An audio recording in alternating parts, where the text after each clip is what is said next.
Here's Robert. Right now, a Liberty Pulse update. Those of you who love Liberty, this is like the Drudge Report for those who love Liberty. LibertyPulse.com. It's Kurt Wallace. We got a Major League breaking update on the Gulf War syndrome linked to vaccinations, Kurt.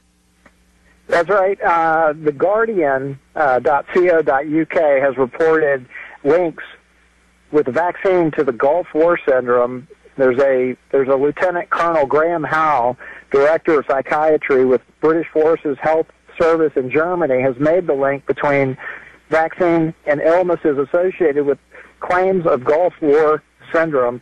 Basically, they're pointing directly to Lance-Corporal Alex Izette, who suffered from osteoporosis, which also caused depression.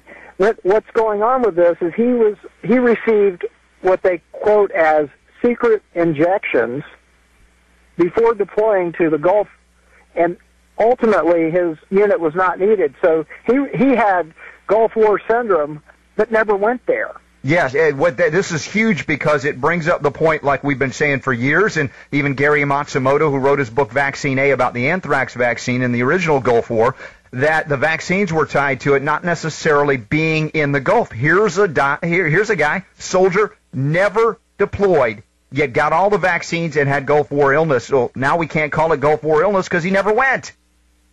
That's right. He never went, and this is a very important article, and my hat's off to the folks in the UK for reporting this, because I haven't seen anything in the United States that we have in the mainstream media, unfortunately, and you are one of the only mainstream outlets that's actually reporting things that we need to know about liberty and freedom in this country. Yeah, if you want the news, that's why they tune into the Robert Scott Bell Show, and that's why I want them to check at LibertyPulse.com, because you're covering stories as well that even Drudge doesn't cover, and this is real important here. So that's one where we're hammering the troops with medicaments, and, I said, is that friendly fire? I mean, they're not even in the war zone. They're being assaulted by their own superiors, which is disgusting. You want to talk about protecting the troops? That's not the way to do it. And real briefly, the ear candle. You got a link to the ear candle petition?